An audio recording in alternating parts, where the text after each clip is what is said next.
The morning of June 4th, 1942, 10:26. Lieutenant Commander Richard Best rolled his Douglas SBD Dauntless into a 70-degree dive above the Japanese carrier Akagi. Below him, the flagship of Admiral Chuchi Nagumo's carrier strike force steamed in formation with 3 sister ships. Akagi's flight deck was crowded with aircraft being rearmed and refueled. Torpedoes lay scattered across the hangar deck. Fuel lines snaked between waiting bombers. The deck crew worked frantically, preparing for a second strike. Best pickled his 1,000-pound bomb at 1,500 feet and pulled out of the dive so hard his vision grayed at the edges. Behind him, the bomb fell true. It struck Akagi's aft elevator, punched through the flight deck, and detonated in the upper hangar among the armed and fueled aircraft waiting there. The explosion triggered a chain reaction. Bombs detonated. Torpedoes exploded. Aviation fuel ignited. Within seconds, Akagi was transformed from the most powerful warship in the Pacific into a floating inferno. 5 miles to the south, 2 more Japanese carriers, Kaga and Soryu, were burning from the same concentrated attack. In less than 6 minutes, 3/4 of Japan's elite carrier striking force had been crippled. The aircraft that had bombed Pearl Harbor 6 months earlier were now blazing wrecks, their crews abandoning ship or fighting fires they could never contain. Aboard the cruiser USS Northampton, steaming as part of Task Force 16, Rear Admiral Raymond Spruance received the initial strike reports. The messages came in fragments, pilot debriefs transmitted via radio from the returning aircraft. 3 carriers burning. Heavy damage. Pilots reported secondary explosions tearing through the Japanese ships. Spruance, a 55-year-old career surface warfare officer who had never commanded carriers before this battle, absorbed the information with characteristic calm. His staff officers waited for his reaction. When it came, it was measured, analytical, and utterly confident. The Japanese carrier force, he observed, was finished. If you're enjoying this deep dive into the story, hit the subscribe button and let us know in the comments from where in the world you are watching from today. But how could Spruance be so certain? The battle was far from over. A 4th Japanese carrier, Hiryu, remained operational and would soon strike back, crippling the USS Yorktown. The Japanese combined fleet still included battleships, cruisers, and destroyers vastly outnumbering the American force. Admiral Yamamoto himself was at sea aboard the massive battleship Yamato with the main battle fleet, potentially ready to bring overwhelming surface firepower to bear. The invasion force bound for Midway still steamed toward its objective. By any conventional calculation, the battle should have continued for days. Yet Spruance understood something that would take historians decades to fully appreciate. He had just witnessed the moment when the Pacific War fundamentally changed. Not because the battle was won, but because the Japanese had lost something they could never replace. This is the story of that realization, of how a single 6-minute attack destroyed not just 3 ships, but an entire strategic vision. And of how an American admiral, thrust into command of forces he had never led, recognized immediately what it meant. 7 months earlier, the war had looked very different. On December 7, 1941, Japanese carrier aircraft had struck Pearl Harbor with devastating precision. 8 American battleships were sunk or damaged. Over 2,000 American servicemen died. The attack was tactically flawless, the culmination of years of specialized training by Japan's elite naval aviators. But the Japanese had missed their primary targets. 3 American aircraft carriers, Enterprise, Lexington, and Saratoga, were at sea during the attack. They survived intact, and with them, America's ability to project air power across the Pacific. The Pearl Harbor Strike Force had been built around 6 fleet carriers: Akagi, Kaga, Soryu, Hiryu, Shokaku, and Zuikaku. These ships and their highly trained air groups formed the WWII, the most powerful naval striking force ever assembled. In the 6 months following Pearl Harbor, the WWII had operated with near impunity across the Pacific. They had struck at Rabaul, bombed Darwin, Australia, hunted British warships in the Indian Ocean, and supported invasion forces throughout Southeast Asia. Japanese carrier pilots were the finest in the world, many with over 3,000 hours of flight time and extensive combat experience in China. Their aircraft, particularly the Mitsubishi A6M0 fighter, were superior in many respects to their American counterparts. The Japanese war plan depended on this carrier superiority. The strategy was straightforward. Use the Kido Butai to destroy American naval power in a series of decisive battles, then establish a defensive perimeter across the Pacific so vast that America would lack the will and resources to breach it. Force a negotiated peace that left Japan's conquests intact. The plan assumed American industrial production would take years to replace losses. It assumed the war would be decided quickly, before America could bring its full economic might to bear. It assumed the Japanese could maintain their qualitative edge in naval aviation indefinitely. All three assumptions would prove catastrophically wrong. But in June 1942, the plan still seemed viable. Admiral Yamamoto, commander of the combined fleet, had designed Operation MI, the invasion of Midway Atoll, as the decisive blow. Midway, a tiny coral atoll 1,100 miles northwest of Pearl Harbor, had strategic value beyond its size. It housed an American naval air station, which threatened Japanese operations in the Central Pacific. More importantly, Yamamoto believed that threatening Midway would force the U.S. Pacific Fleet to come out and fight. The American carriers that had escaped at Pearl Harbor would finally be brought to battle and destroyed. With American carrier power eliminated, Japan would dominate the Pacific and could threaten Hawaii itself, potentially forcing American capitulation. Yamamoto assembled massive forces for the operation. The Kido Butai would strike Midway with 4 fleet carriers: Akagi, Kaga, Soryu, and Hiryu. These 4 ships carried over 250 aircraft and were escorted by battleships, cruisers, and destroyers. A separate invasion force with troops, transports, and additional warships would follow. Yamamoto himself would command the main battle fleet from the battleship Yamato, the most powerful warship ever built, displacing 72,000 tons and mounting 18-inch guns. Light carriers would attack the Aleutian Islands simultaneously, as a diversion. The operation involved over 200 ships and more than 100,000 men. It was the most complex naval operation Japan had ever attempted. But the plan contained a fatal flaw. Yamamoto had divided his forces, scattering them across thousands of miles of ocean. The carriers would strike first, but the main battle fleet, including Yamamoto's battleships, would be hundreds of miles behind, unable to provide support if something went wrong. The invasion force was similarly separated. Japanese doctrine called for concentrating force at the decisive point, but Operation MI did the opposite. Each element of the plan depended on the others proceeding according to schedule. There was no contingency for failure. More critically, the plan assumed surprise. Yamamoto believed the Americans had no idea Midway was the target. He was wrong. Commander Joseph Rockefort and the cryptanalysts at Station HYPO in Pearl Harbor had been reading Japanese naval communications for months. By May 1942, they had identified enough of the enemy code to determine that a major operation was being planned against a target designated AF. Rockefort was certain AF meant Midway, but he needed proof. He devised a simple trap. Midway was instructed to send an uncoded radio message stating that its water distillation plant had broken down and the base was low on fresh water. Within days, Japanese radio traffic mentioned that AF was short of water. The deception worked. The target was confirmed. Admiral Chester Nimitz, Commander-in-Chief of the Pacific Fleet, now faced a decision that would determine the course of the war.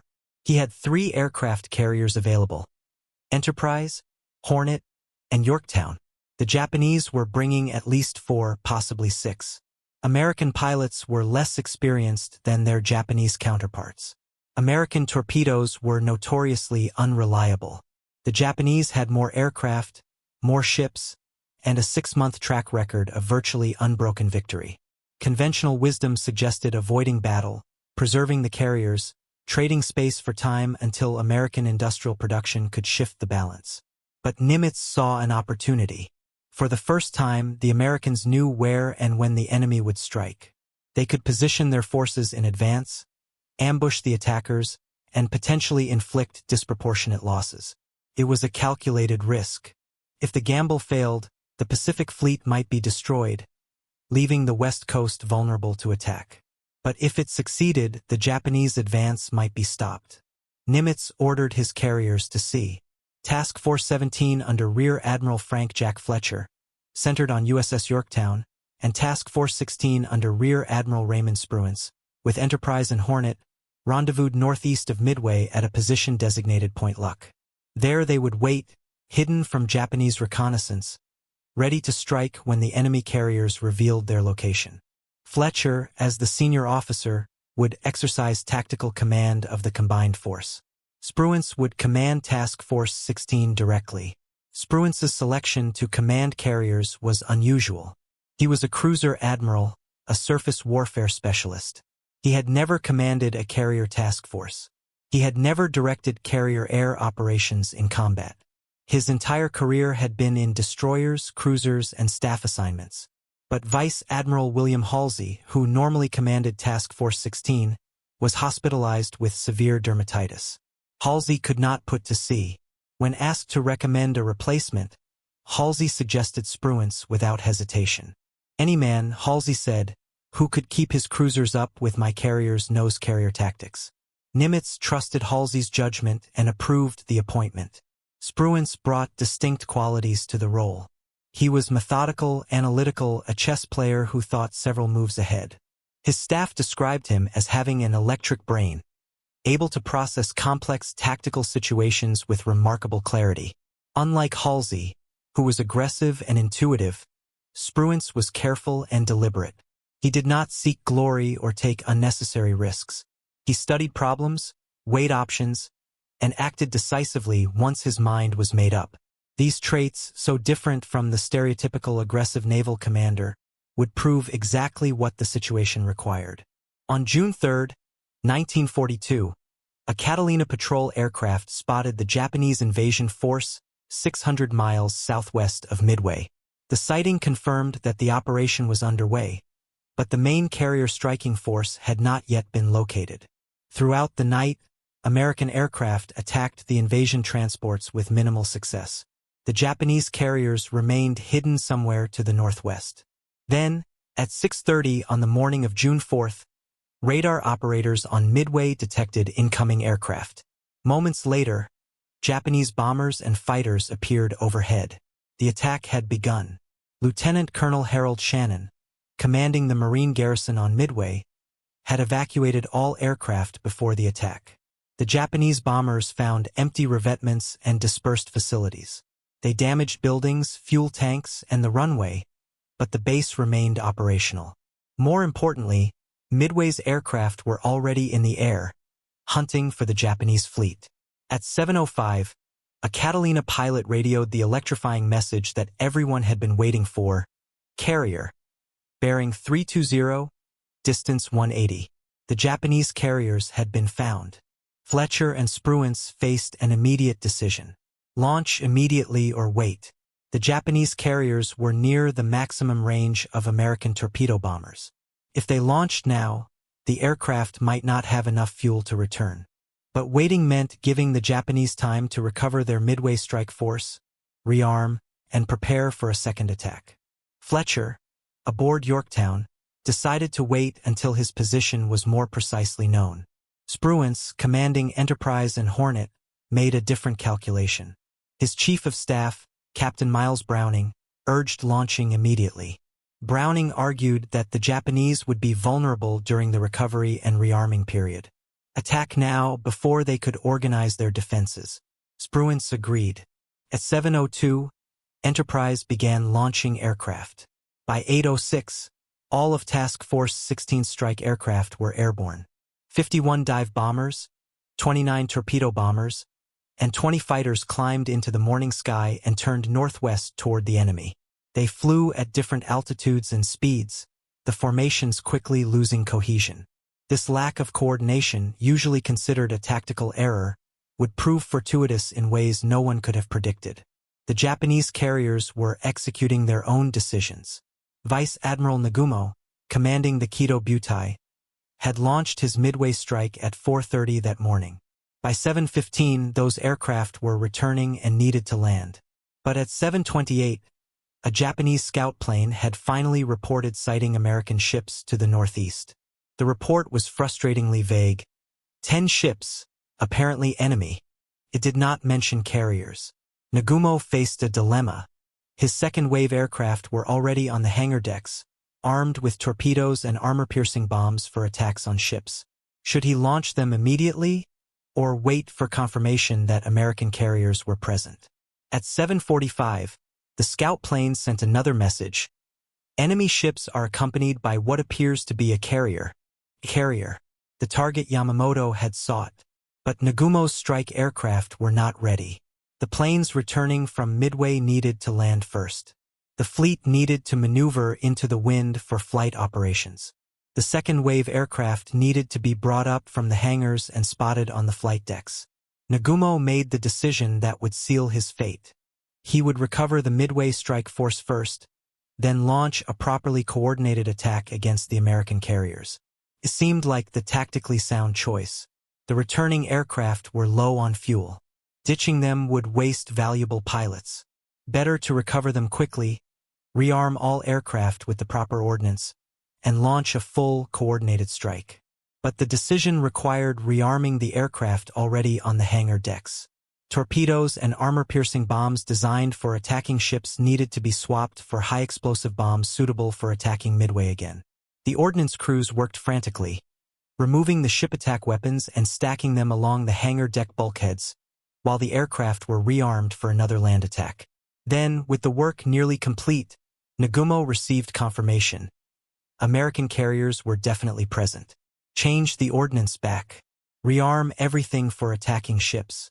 The deck crews reversed course, pulling off the land attack bombs and reattaching torpedoes. The weapons they had just removed lay scattered across the hangar decks and around the flight decks. There was no time to return them to the magazines. The ships needed to launch as soon as possible. It was during this chaotic rearming evolution that the first American aircraft arrived. At 9:20, 15 Douglas TBD Devastator torpedo bombers from Hornet's Torpedo Squadron 8, led by Lieutenant Commander John Waldron, found the Japanese carriers. Waldron's squadron had become separated from the rest of the strike force. He had disobeyed orders, following his instinct about where the Japanese would be, and his instinct had been correct. But his squadron arrived alone, without fighter escort or dive bomber support. Waldron knew the attack would likely be suicide.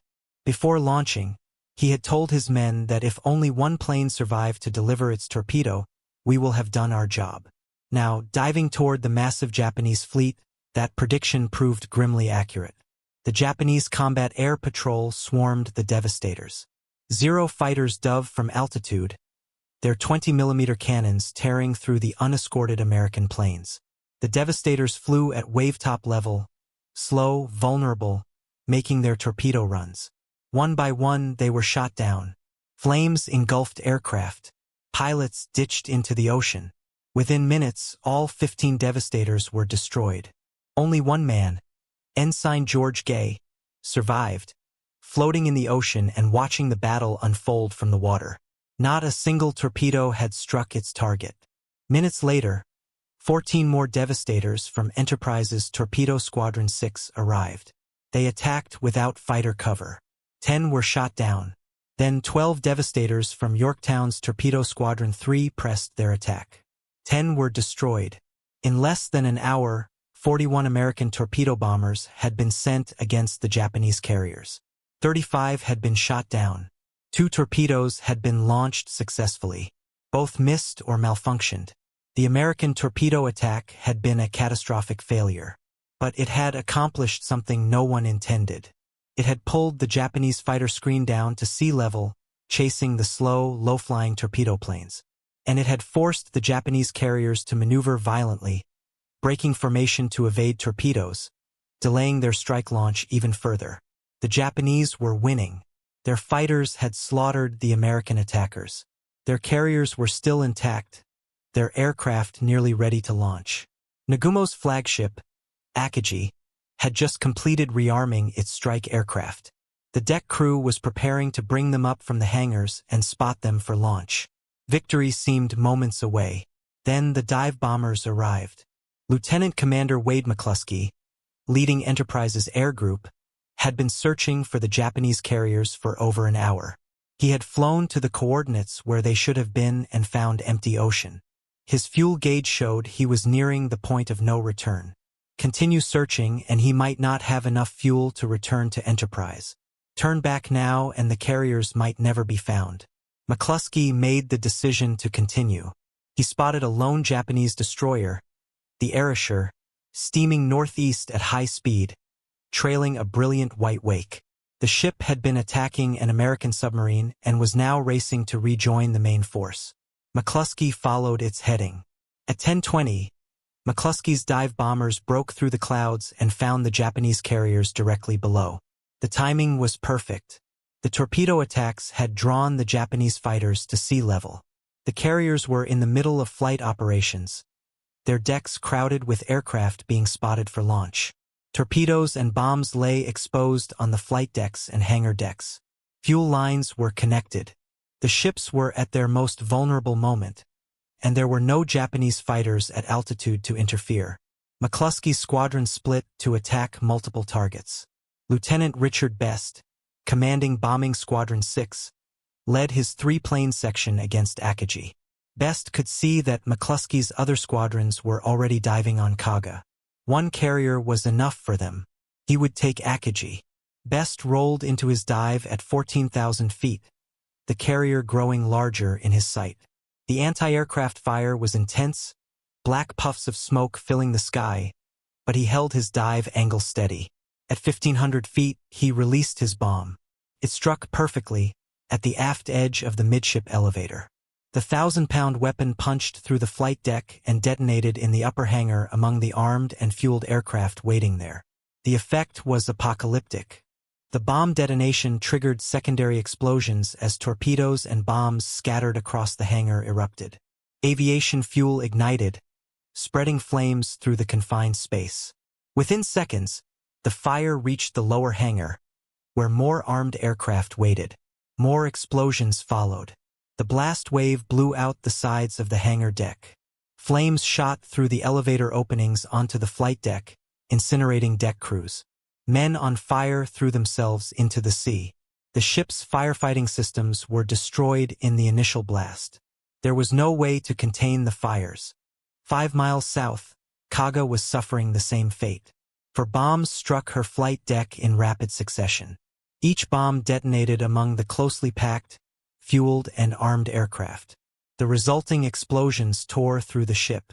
The bridge was destroyed, killing the captain and most of the senior officers. Fuel tanks ruptured, feeding the fires. Within minutes, the entire ship was engulfed. To the north, Soryu absorbed 3 direct hits from Yorktown's dive bombers. The pattern repeated. Bombs striking amid armed aircraft, fuel fire spreading, secondary explosions destroying firefighting capability. All 3 carriers, moments earlier preparing to launch their own strikes, were now infernos. The attack had lasted approximately 6 minutes. 3 Japanese fleet carriers were burning out of control. Akagi, the flagship of the Kido Butai, which had led the attack on Pearl Harbor. Kaga, which had bombed Darwin and struck across the Indian Ocean. Soryu, veteran of every major carrier operation in the Pacific War. All 3 were doomed. The fires could not be contained. The explosions continued as ordnance cooked off in the intense heat. Crew members abandoned ship or died fighting flames in sealed compartments.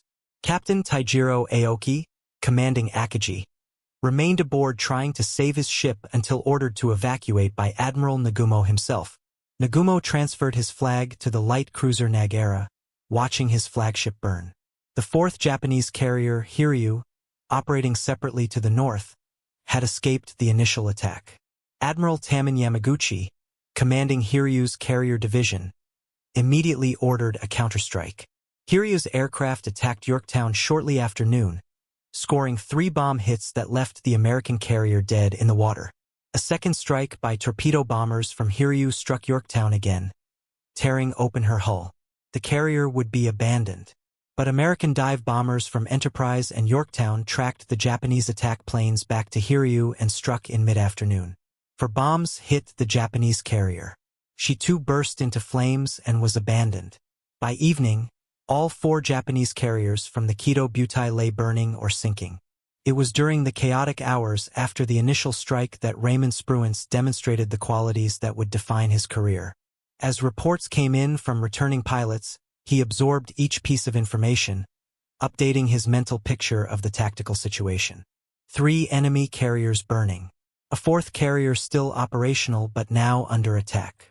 His own forces scattered, low on fuel, some aircraft still searching for the remaining Japanese ships.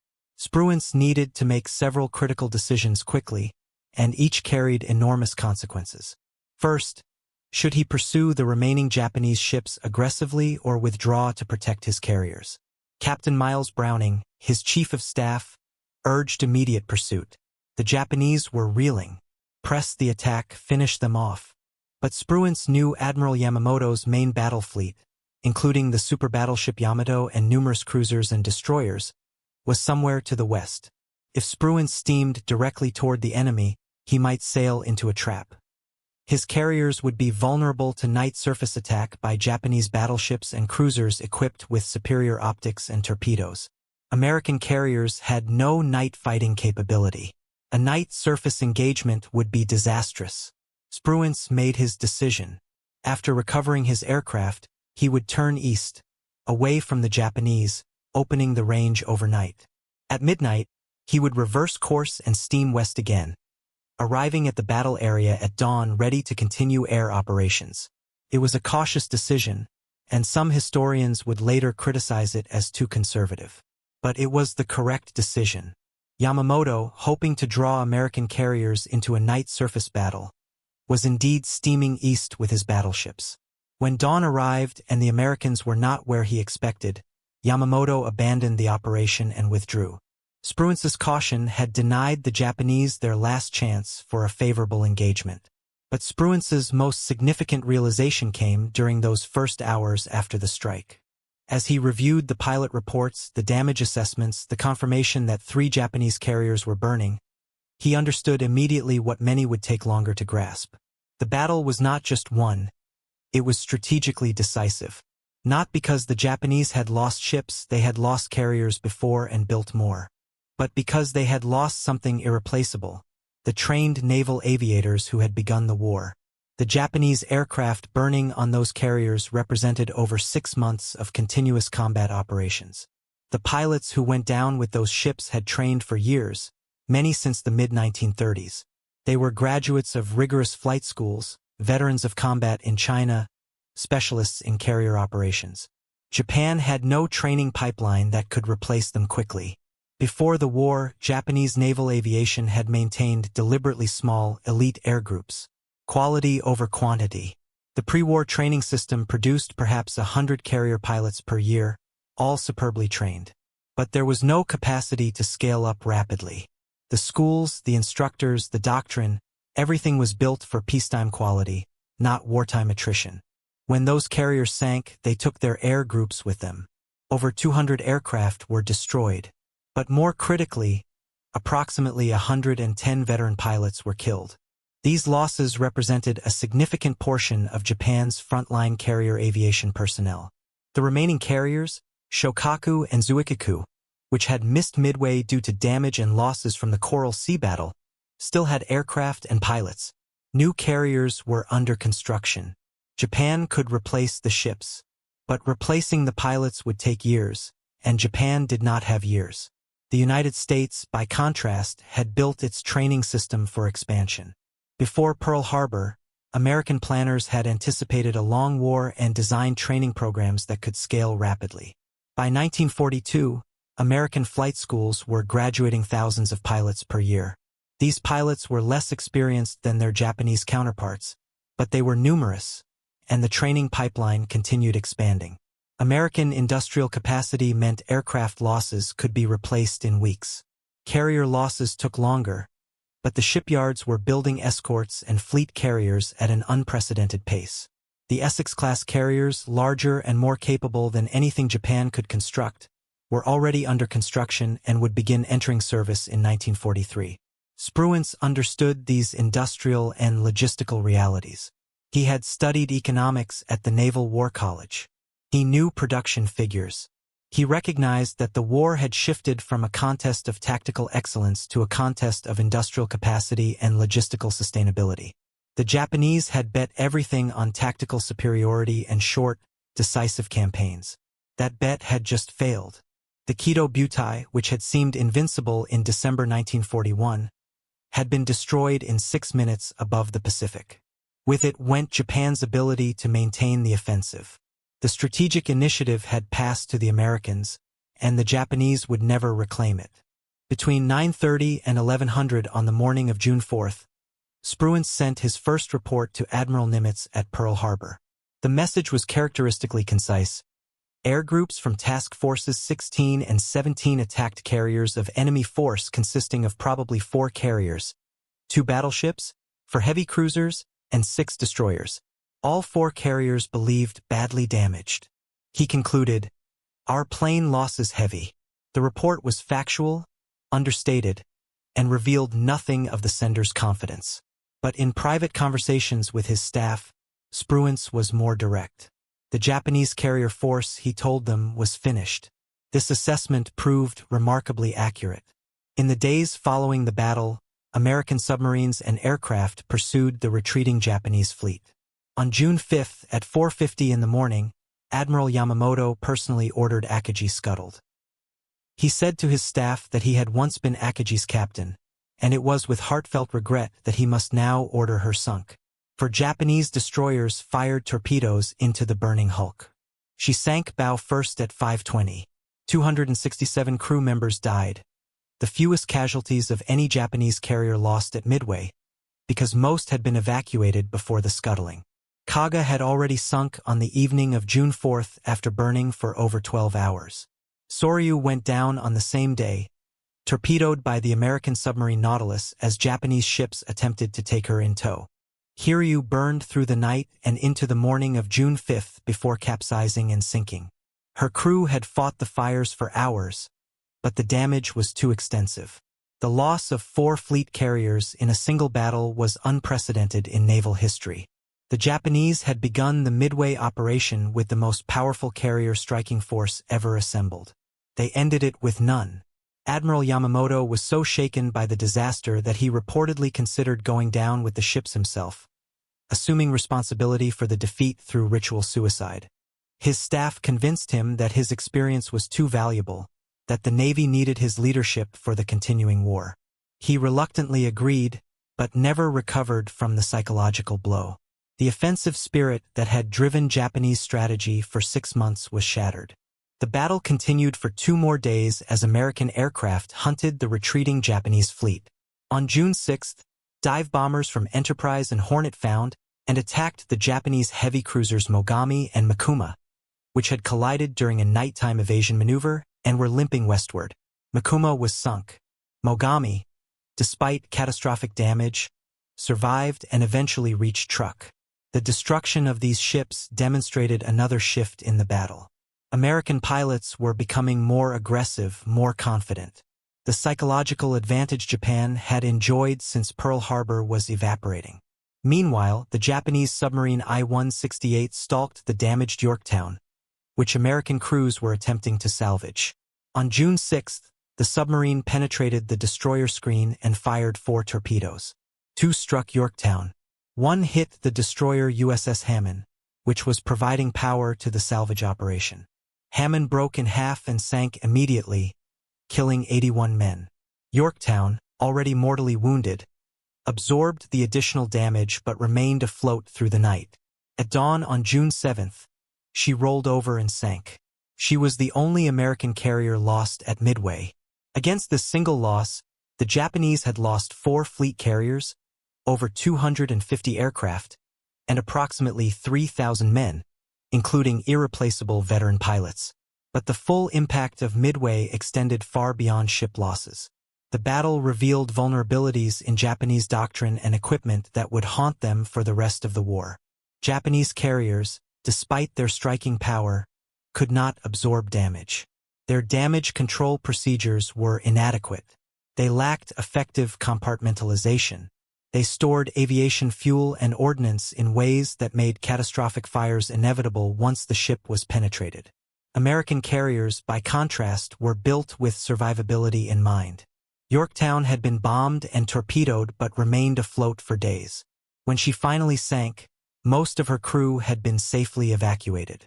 The ship's damage control teams had fought fires and flooding with remarkable effectiveness, keeping her alive far longer than a Japanese carrier could have survived under similar circumstances. Japanese naval intelligence had also failed catastrophically. The assumption that American carriers would not be at Midway was based on wishful thinking rather than solid intelligence. The Japanese had no idea their codes were compromised. They did not know that Station HYPO had been reading their messages for months. This intelligence failure meant that every Japanese operation after Midway was potentially compromised. American code breaking would provide crucial advance warning for subsequent battles, giving American commanders the ability to position forces advantageously and ambush Japanese movements. More fundamentally, the Midway operation had exposed the weakness of Japanese strategic planning. The plan was too complex, with too many moving parts, too dependent on perfect execution and enemy cooperation. When the Americans did not react as expected, when they appeared at Midway in force rather than reacting defensively, the entire operation unraveled. Japanese doctrine emphasized aggressive offense but provided little guidance for dealing with unexpected defensive success by the enemy.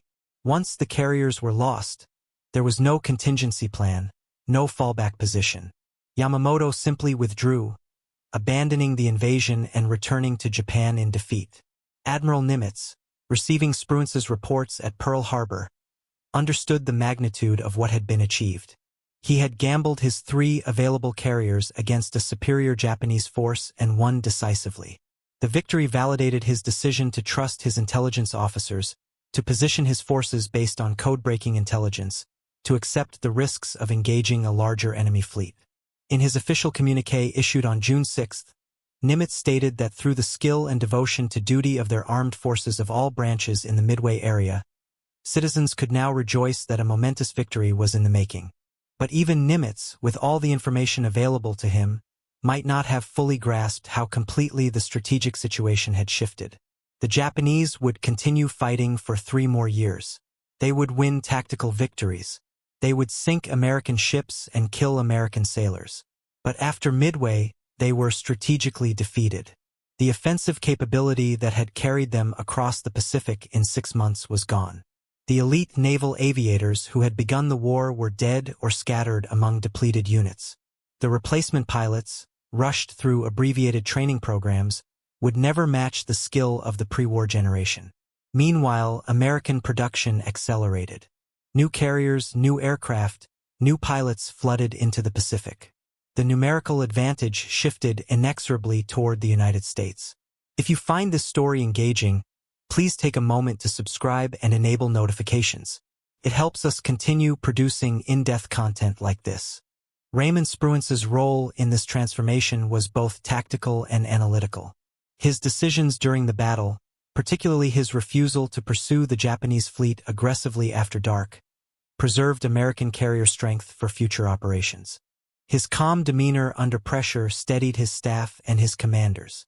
But more significantly, his immediate recognition that the Japanese carrier force was strategically finished demonstrated a level of strategic comprehension that few possessed at the time.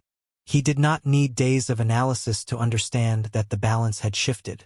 The pilot reports, the confirmation of carrier strikes, the knowledge of Japanese limitations in pilot training and replacement, all these factors came together in his mind during those first hours after the attack, producing the certainty that Japan could not recover from what had just happened.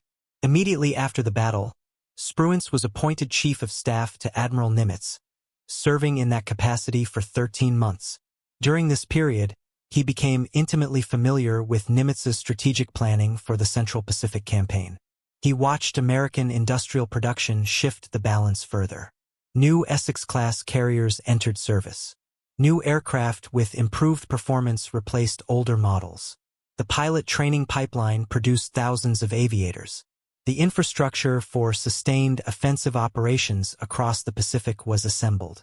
When Spruance returned to Sea Command in August 1943, he led the Fifth Fleet in the island-hopping campaign that would drive across the Central Pacific toward Japan.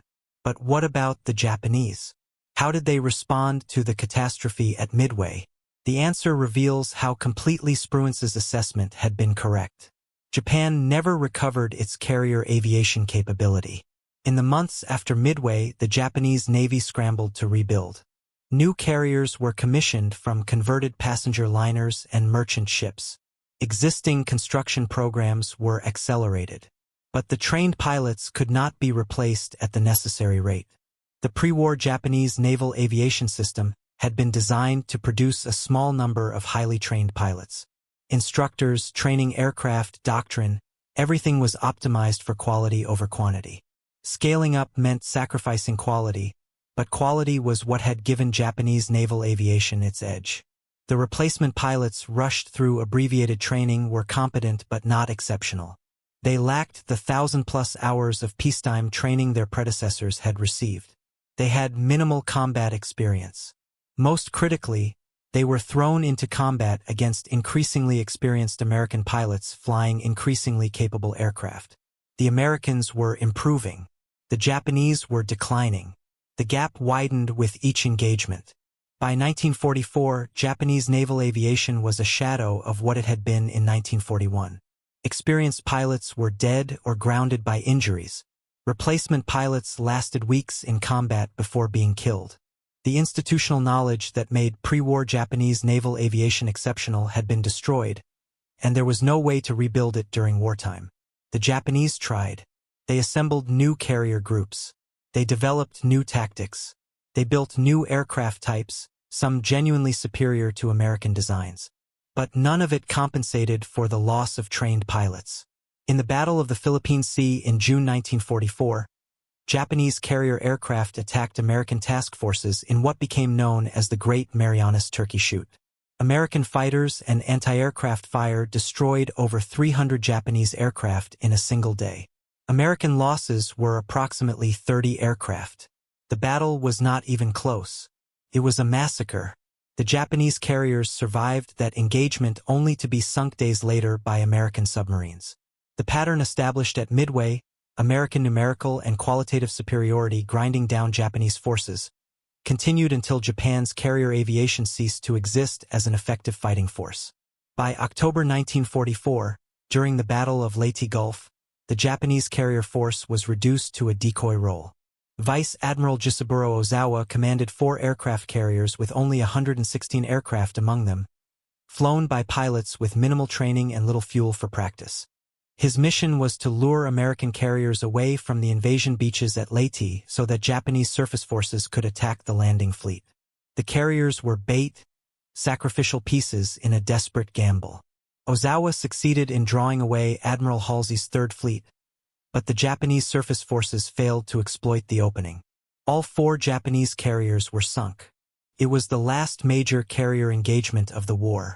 Japanese carrier aviation, which had struck Pearl Harbor with such devastating effect 3 years earlier, had been reduced to a suicide mission. The irony was profound. Japan had entered the war believing that superior training, superior tactics, and superior warrior spirit would overcome American industrial capacity. The opposite proved true. American industrial capacity, combined with adequate training and improving tactics, overwhelmed Japanese qualitative advantages. The 6 minutes above Midway on June 4, 1942, had been the inflection point, the moment when the trajectory of the war became clear to those capable of seeing it. Raymond Spruance saw it immediately. Admiral Yamamoto, aboard Yamato during the retreat from Midway, likely understood it as well, though he could never publicly acknowledge the full implications. Japan would fight on, but the strategic outcome was no longer in doubt. The human cost of this strategic reality was staggering. Over 4 million people died in the Pacific War, the vast majority after Midway. Japan could have sought a negotiated peace in mid-1942, preserving some of its early conquests and avoiding the catastrophic destruction that would follow. But Japanese military culture and political structure made such a decision impossible. The concept of surrender was anathema. The war would continue until Japan's cities were firebombed into rubble, until atomic weapons were used, until the Soviet Union entered the Pacific War, until the emperor himself intervened to accept the Potsdam Declaration. All of this suffering might have been avoided if Japan had recognized in June 1942 what Spruance recognized. The carrier force was finished, and with it, any realistic chance of victory. The American pilots who delivered the decisive blows at Midway paid a heavy price for their success.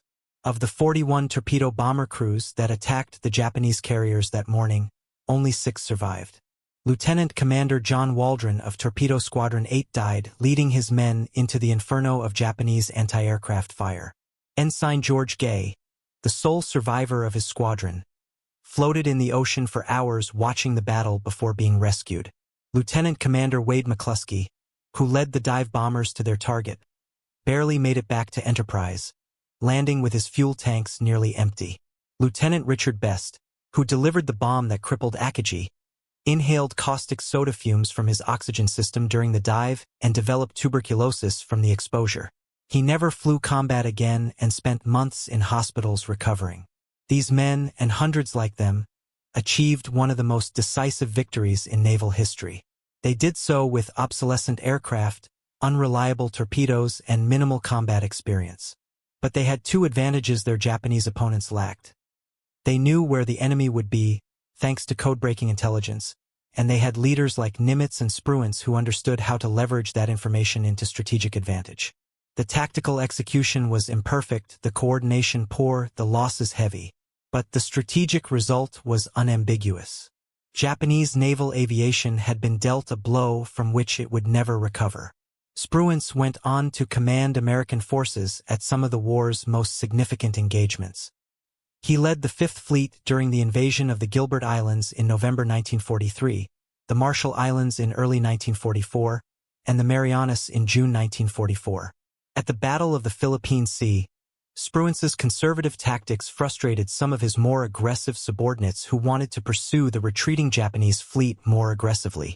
But Spruance's primary mission was protecting the invasion forces at Saipan and Guam, and he accomplished that mission flawlessly while simultaneously destroying Japanese carrier aviation in the Turkey Shoot.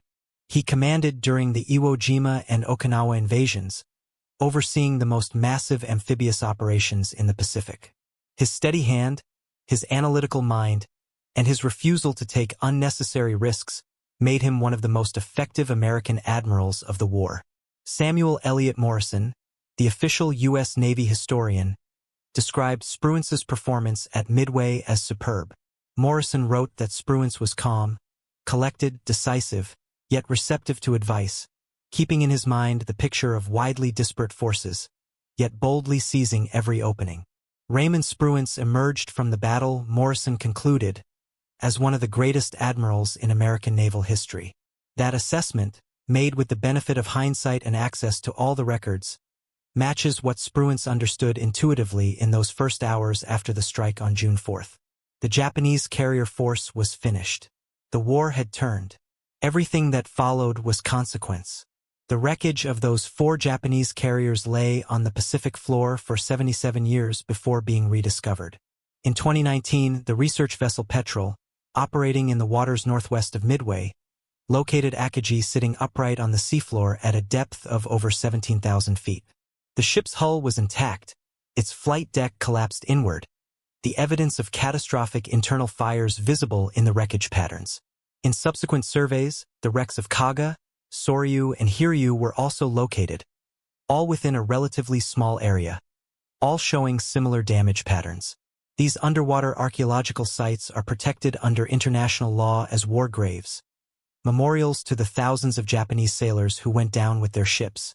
The discovery of the wrecks brought new attention to the Battle of Midway, prompting reassessments of the engagement and its significance. Modern analysis confirms what commanders like Spruance understood at the time. Midway was the turning point of the Pacific War, not because it made American victory inevitable, but because it made Japanese victory impossible. The Japanese could no longer maintain the offensive. They could not replace their losses faster than they were accumulating. They could not match American production. The strategic initiative had passed, and it would not return. Thank you for watching. For more detailed historical breakdowns, check out the other videos on your screen now and don't forget to subscribe.